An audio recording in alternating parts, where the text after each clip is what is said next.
Another Football Friday Conference Championship edition. How you doing today, Deuce? Last Football Friday of the year, basically. How fast did that go? Kind of depressing to think about. It's crazy. Feels like it was week one yesterday. Your thoughts on what transpired last week in the divisional playoffs? Give me your biggest. I know there were some unexpected endings. Give me the biggest surprise. Well, I was finally pleasantly surprised at how good the football, or at least how entertaining the games were on Sunday. I think it's hard to pick a bigger surprise. The surprise to me has to be the last play of the Vikings game. I know it's obvious, but just to let something like that happen as a professional, not just Marcus Williams, but the defense as a whole, is just shocking to me. It's easy to pick on him. It's easy to talk about that play. Do you think Sean Payton's getting enough blame for the way he handled the last drive before they kicked the field goal, leaving that much time on the clock? I thought he called a terrible game.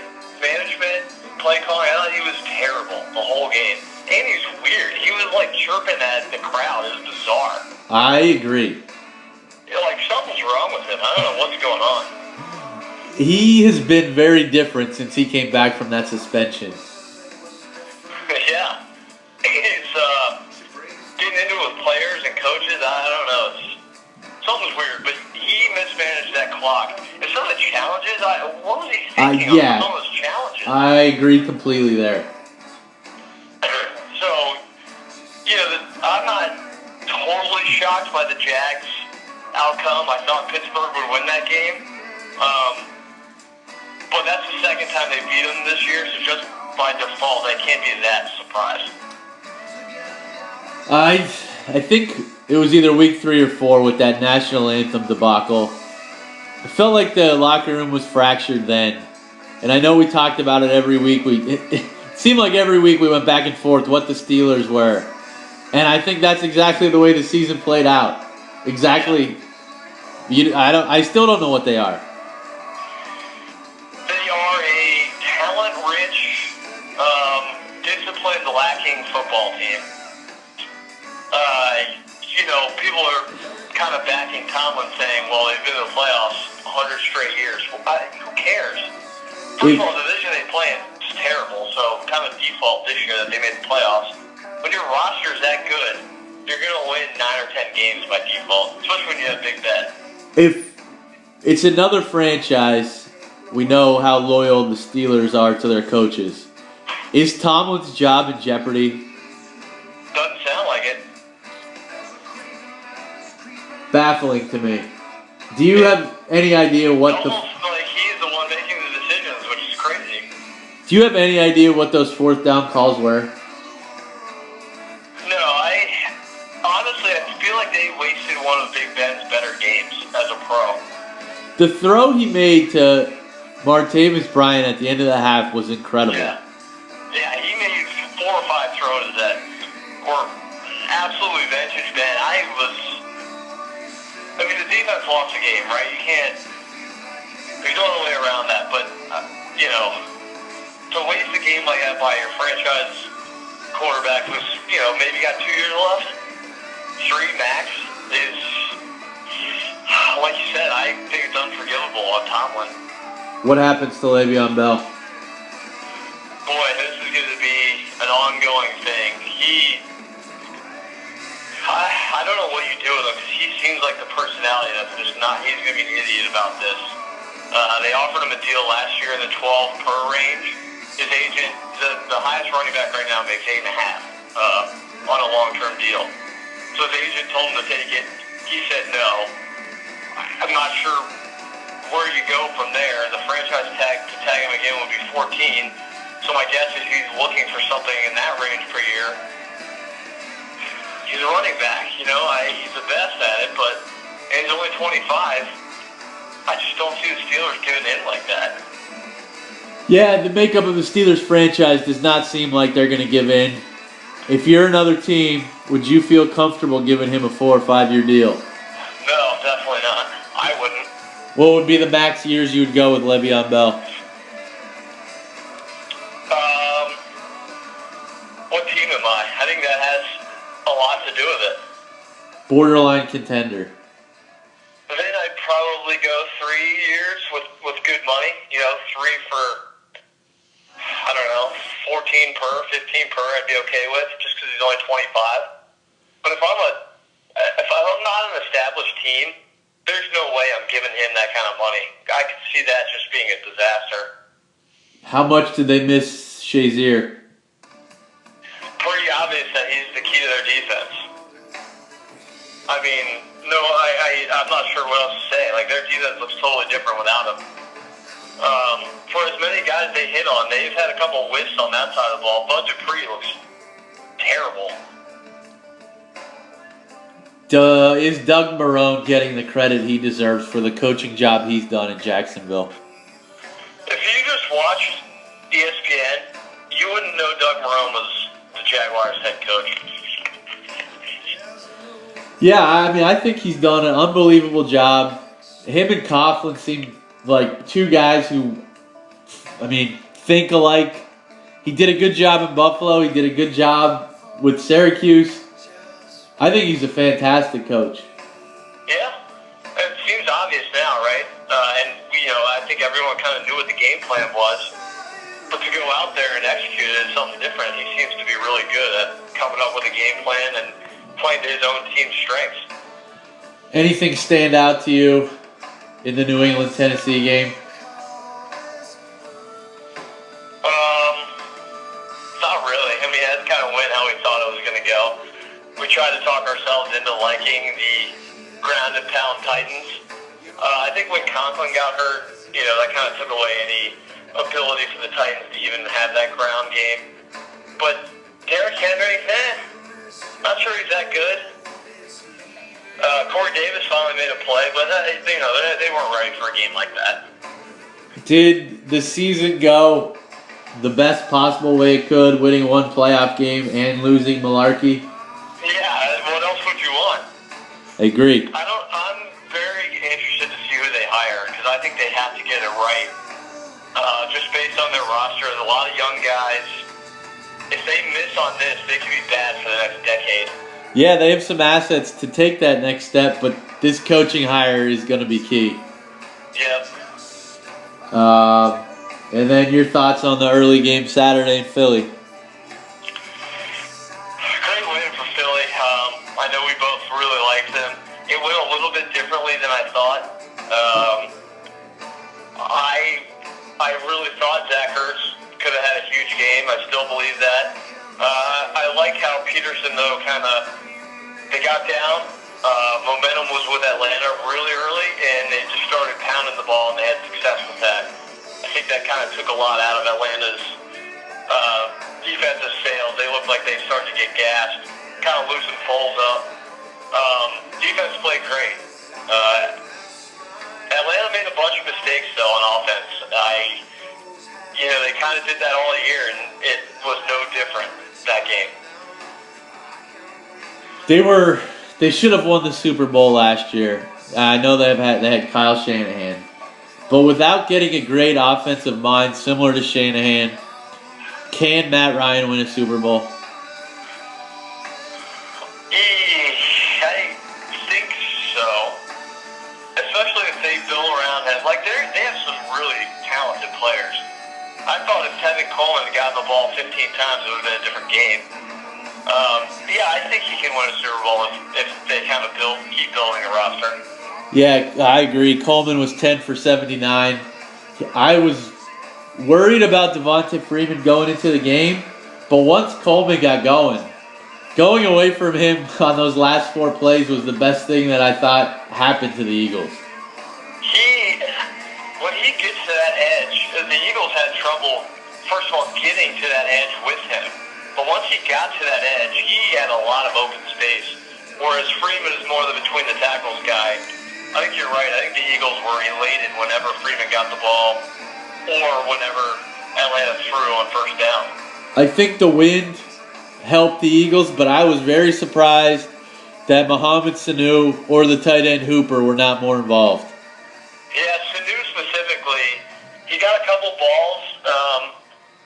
They were contested, but I thought he was the guy they would try to target more often. Obviously, Julio's got to get his targets, and he's going to get his no matter what. But I thought they did have some mismatches that they didn't take advantage of.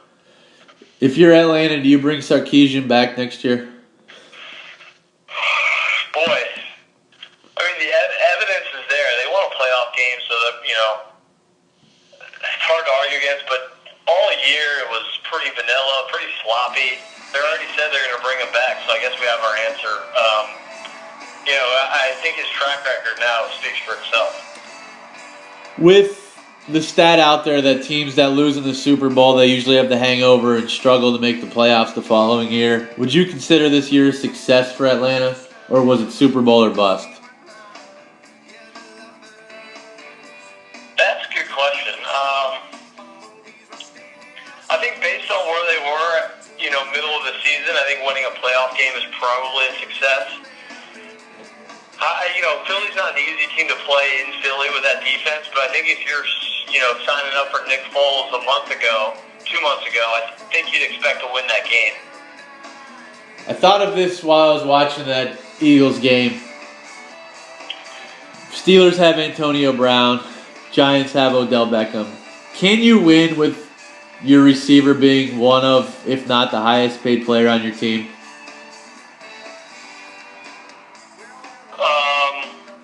I'm trying to think back to the last whatever Super Bowl. Has that happened? I tried to think back, and it's so hard because New England's run the tables for so long and they haven't had a great wide receiver. The year they did not win it with Moss. The one that came to mind was Plaxico Burress, but that was almost a breakout game for him, a breakout year. Yeah, I cannot remember. You could probably say Julio, they should have won last year. T.O. and the Eagles, they had a really good chance to win. This is a good point. This is really good. To me, this goes back to the wide receiver specifically. If you don't have a good quarterback, who cares? Right.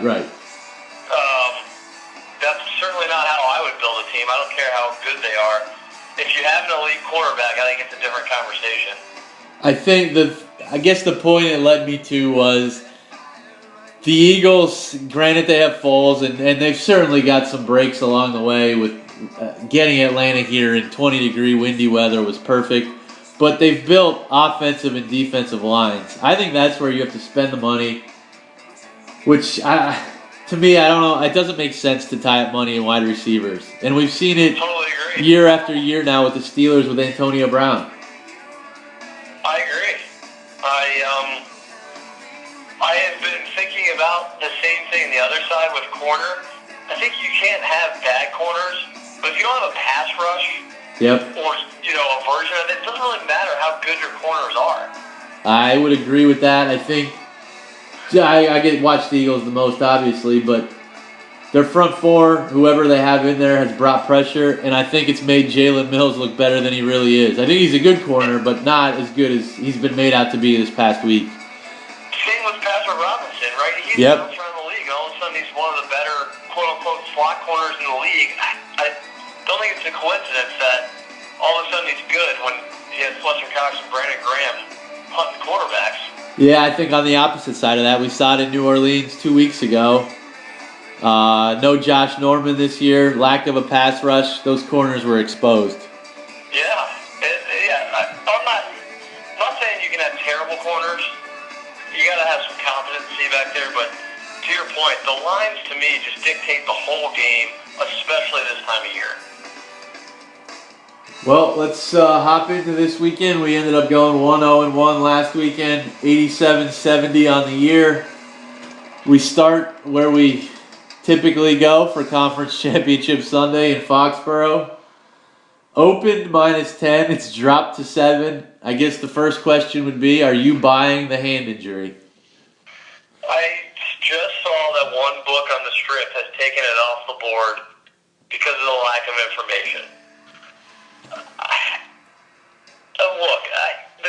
He probably jammed his hand on a helmet or whatever.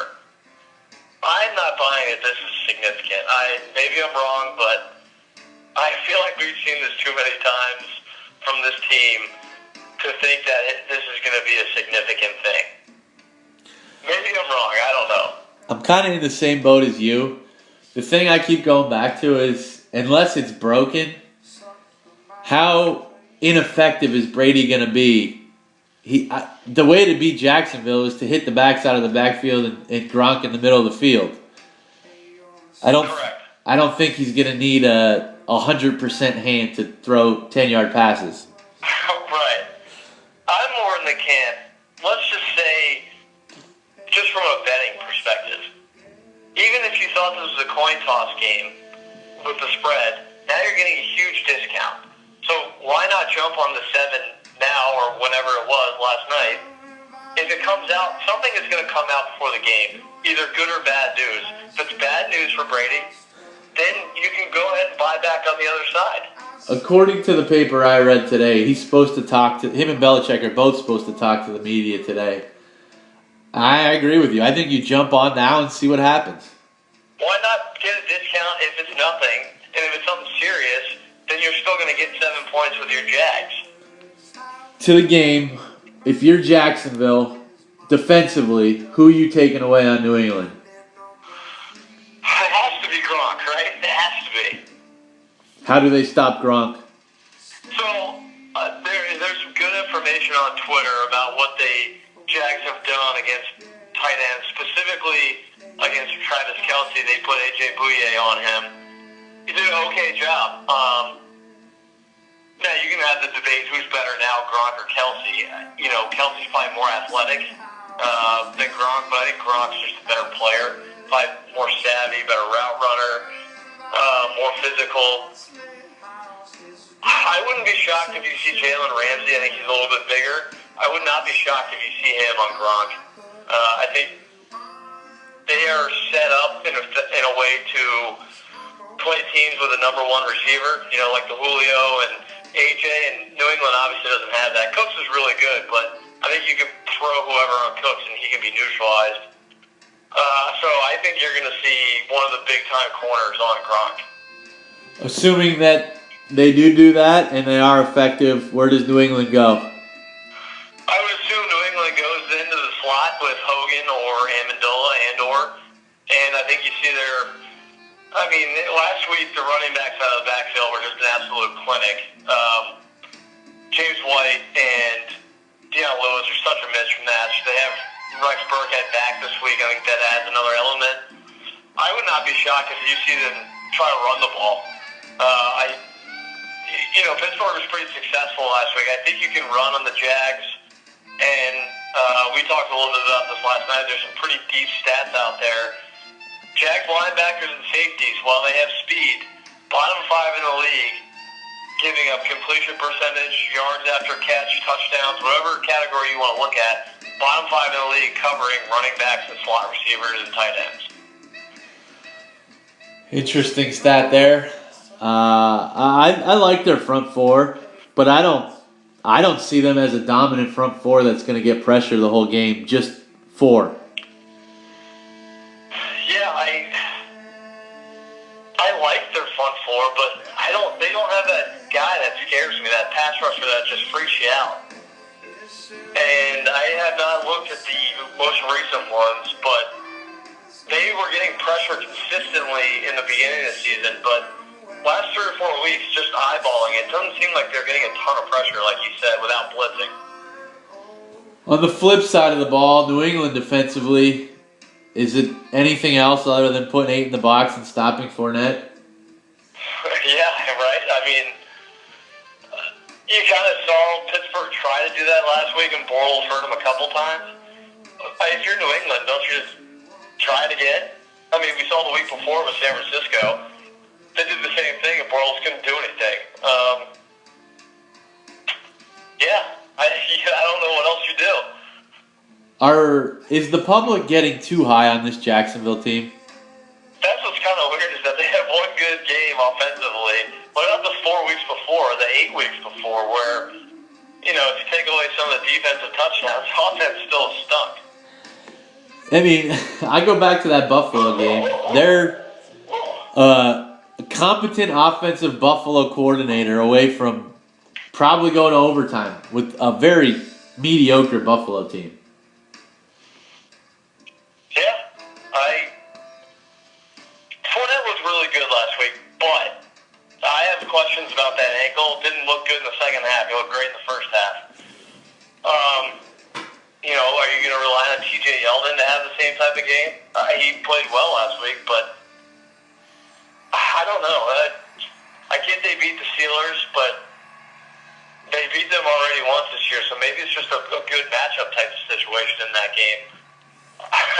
Can you see them? I'm going to go back to what I said last week. Can they score more than 24 in this game? I would be surprised. Yeah. I think this is one of those games where you're talking yourself into the underdog, but it could be one of those where Belichick just makes them look absolutely stupid. Yeah, well, that's the key. This is not Mike Tomlin this week. This is not Todd Haley. This is a coordinator who's probably going to get a head coaching job, a defensive coordinator who seems like he's going to Detroit, and Belichick with the best quarterback ever. And they're not going into. I also think the strength of New England's defense, if you want to call it that, is their secondary. They have Gilmore and Butler, two good corners. Gilmore's huge, and they have a really good safety in McCourty. I think, the Steelers, that's probably their weak spot on their roster defensively. So I think it makes it a little different when you're selling out against the run when you have competent guys back there. I would agree, especially with Jacksonville's skilled wide receivers and tight end. None of those guys scare you. Exactly. So if you're a one-on-one, how worried are you? Yeah, I wouldn't be. I think Bortles was going to have to make plays with his legs again, and he certainly could. But at some point, he's going to have to make a couple throws, which, to his credit, he did last week. Definitely. But I have a hard time believing he's going to do it against the Belichick-Patricia defense. So do I. I totally agree with what you just said.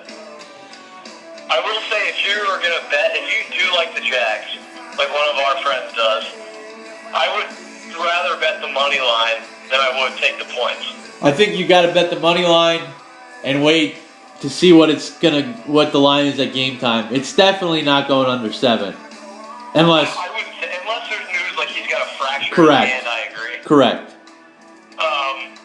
To me, this is a Patriot 20-plus point win, a yawner, or it's a Jags outright. To me, I don't see anything in between. Yeah, I have Patriots 34-13. I like that as well. I'm in the camp where his hand's not that bad. First quarter, they get up quick, and after that it's catch-up mode for Bortles, which is never good. As we said, we were 101 last week, 87-70 on the year. We have locked in on the Patriots at -7. I agree, and if there's any news, maybe we buy a little extra on one side. We'll see. To Philly, 640. Vikings, I'm seeing -3. It's gone back and forth between 3 and 3.5. I guess the first question would be, do you see it going anywhere else other than 3 or 3.5? I don't. Nope. Your thoughts? Just for the record, you've been 11 or 12-1 picking 4 against the Birds this year, so there's about a couple million Eagles fans that will be intently listening to this. I will say, if you can get 3.5 right now, I love Philly. If 3.5 is available at your book, gobble that up right now. I don't know what our book is. So for this discussion, I don't know what you want to assume the line is. Yeah, it's still at 3 that I'm seeing. Because at 3, I think it's a little bit different conversation. The matchup I worry about, it just, not blindly backing Philly here like I did last week. I worry about the Everson Griffin matchup against Vitae. Yeah, I can never pronounce his name. Vitae, yep. Yeah, I worry about that one. kind of got a domino effect if you have to come over and help on that.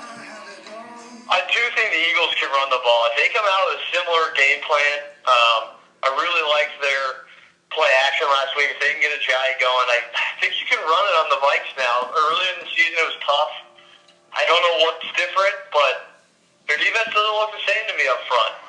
They didn't get a ton of pressure on Breeze last week either, which, I haven't looked at the metrics to see how good the Saints line is, but I can't imagine it's markedly better than the Eagles. So I do like some of the matchups for Philly. And look, on the other side of the ball, Minnesota can't run it. So, you're kind of, I think Philly is going, I mean, who knows what Jim Schwartz is going to do, but if they can get pressure with only 5, I think Keenum's going to make some mistakes. We saw it last week. You've been calling for it all year. He made some really dumb decisions. Thielen kind of bailed him out a couple times. Diggs and Thielen are an issue. It is hard to stop both of them. But I think when you can't run it, it makes it much easier to have success. I'm leaning Philly. I don't, right this minute, I don't love it just because I've been on the Vikings all year. 3.5, I love it. Well, let me ask you the Belichick questions. If you're Philly's defense, who are you taking away? I don't think you let them run the ball. To me, I know that's not where their best players are, but to me, if you sit back and play coverage, Zimmer is going to run it. I just think that gets them in a rhythm. They can make Case feel comfortable. They can dictate the clock. I don't love that. So to me, I would still want to stop the run. To me, the question is, how much will Schwartz blitz? I know he loves blitzing, but I don't know if he needs to here. Yeah, to me, the first down is going to be so big for both offenses. Yeah. And I think it's going to come down to who's going to be able to get pressure with just 4. Yeah. And I hate to say it because it's scary how comfortable I feel with this matchup. I'm actually scared about it.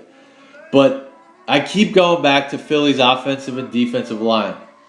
And I think they have such an advantage. They do. Minnesota's line is not good. They've been beat up. They've had guys go on IR, especially in the middle, and that's, a bunch of cocks in the middle. That's their strength. Case Keenum pressure in his face is a disaster. Like I said, if there was one matchup I could change, I wish you could throw Lane Johnson on the other side and just plug that hole. That's the only matchup that bothers me. But I agree with you. I like the matchups for Philly's offense here. And like you said, I think their defensive line has an advantage.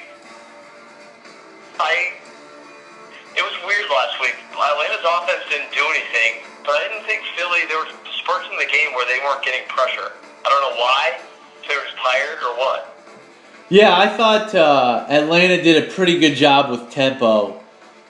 Schwartz goes 8 deep on the D-line, and he likes to rotate the guys in and out. And I don't think that he was able to do it as much as he would have liked to last week. Okay. I would imagine Shermer knows the Eagles' personnel pretty well. I would think he tries to mix in some tempo, but I don't know how much you want to risk going tempo with Case Keenum. I was going to say, I bang on Matt Ryan, but the trust level on Matt Ryan to run something like that versus Case Keenum is totally different. I also thought Atlanta did a pretty good job on first down last week. It's going to be a big down for Minnesota. They had, Sark, I'm not a Sark guy, we just talked about it. They had some really good first down play calls. Some of the misdirection, quick throws, I thought really caught Philly off guard. I don't know if they're going to try to do the same thing with Jerick McKinnon on the edge like Tevin Coleman. I doubt it, just because McKinnon's a little slighter, but that's a matchup they could probably exploit. The weather is going to be okay. It looks like it's going to be warm, maybe a chance of showers, but nothing crazy. Yeah, if I'm a Philly fan, I like the matchup more than New Orleans, that's for sure. Definitely. If you're Minnesota's defense, you shutting down the run and making Foles beat you seems pretty obvious. 100%. Yeah. Yeah, that's another. I was talking about injuries. last week. Not on the injury report, but I was looking back through. It looks like 3 weeks ago he had an ankle. I'm assuming that's probably what it is again. He's a shutdown guy. I would assume that he will be on Alshon just like Lattimore was last week. Harrison Smith, that's the guy that I would worry about if I'm Foles. He's all over the field every play. To me, he might be the best safety in the league. He's awesome. I think Philly's going to pick on the linebackers, though. I really do. I know they're a good group as a whole, but I think you can make plays against them, especially on some of these little wheel routes or in cuts. I think that's where Peterson can really make some hay. Yeah, I thought Peterson did a great job last week with the play calling. He was innovative in getting Aguilar the ball in space. Interesting stat on Xavier this week, by the way. Interesting stat on Xavier Rhodes and Alshon. Shocked me. Alshon has 7 touchdowns in 9 games against Xavier Rhodes. Wow. Interesting. I like that stat. I actually think it's a pretty good... Those kind of guys who are a little bigger and more physical are good matchups for Alshon. The only bad stat that I saw against the Eagles, or going against the Eagles, underdogs in the playoffs that win outright the week before are 5-25 against the spread the following week. Yeah, I could see that. 2 of those, though, were Titans and somebody else from last week, so it, inflated stat a little bit. How much, if any, I know it's the NFC Championship, could there be a letdown factor from last week with a miracle win? Great point. It's got to be somewhat, right? Guys were crying, throwing their helmets. I'm not a professional athlete, so I don't know how much that comes into play. Like, it's sort of similar to the locker room material. Does that really pump guys up or what? Tough to answer, but it's something to think about. I think it's so easy to say in these games, but turnover battle will be huge, and keeping yourself ahead of the chains to make convertible third downs is going to be huge. Yeah, look, if team member Foles turns it over multiple times, probably not going to win the game. I think last week was an aberration with Philly with the turnover battle. Usually when a team loses multiple fumbles in the first quarter, first 20 minutes, whatever, they're not going to win the game. But I look at it, if we're just talking about from a betting perspective, you think it's going to be a close game. You think the teams are pretty much mirrors of themselves for the most part. 3 points, kind of, in my mind, the worst you're going to do is push.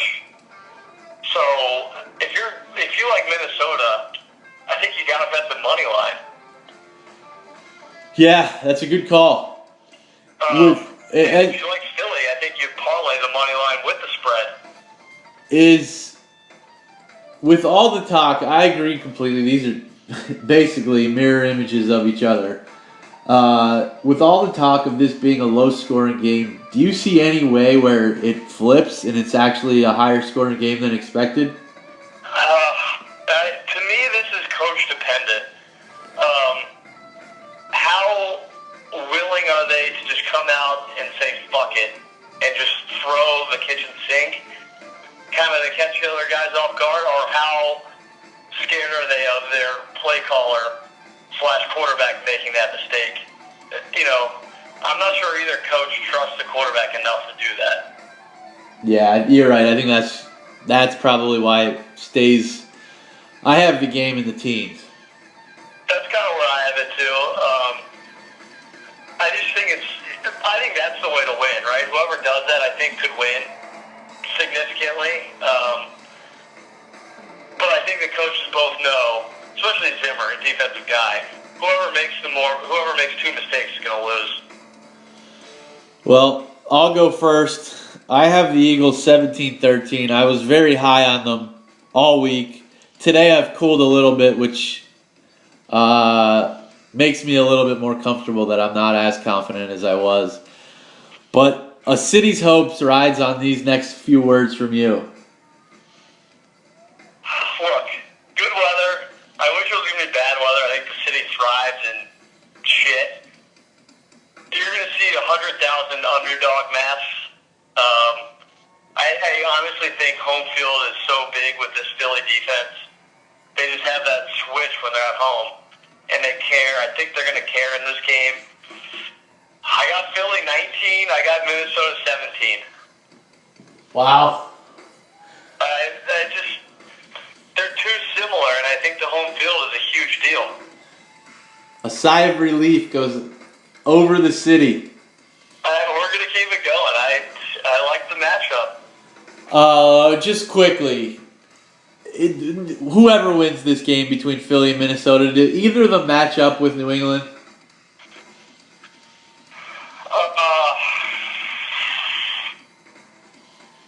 I actually think Minnesota might be a tougher matchup than Philly would be for New England. Home field as well. Just because of the offensive weapons. New England's defense is so different. I think I would feel way more comfortable against New England with Case Keenum, knowing there's not going to be any pressure. Sure. Pressure is for an average quarterback, it's just a make or break. Especially in your face. The Philly has maybe the best interior rusher in the game, outside of Aaron Donald. You could argue that. But New England's not going to pressure. They can't get pressure. So that's when Diggs, Thielen, McKinnon, Rudolph become weapons when Keenum has time. I would agree. We'll have 2 weeks to talk about that. If it goes to 3.5, we'll probably have a play. At 3, we'll tweet it out. Automatic. 3, I'm okay with it if you want to do it. We have time to discuss. I think I'll be making an appearance in the parking lot of the Link on Sunday. Wow. For the first time in probably 5 years. Wow. Do you have a mask or no? I do not have a mask. What jersey are you going to be wearing? I was given a Wentz for Christmas. So I've worn that the last 2 weeks, 3 weeks. So I got to stick with what's working. I like it. Well, we'll tweet out any other plays. We have the Patriots -7. Anything else from you today? I think we got it all. Great job by you today. Enjoy the weekend. Enjoy the games. Enjoy the nice weather. Tip of the cap to the host, and I have to say, good luck to you and the Eagles. This is a big spot for you guys. Talk to you soon.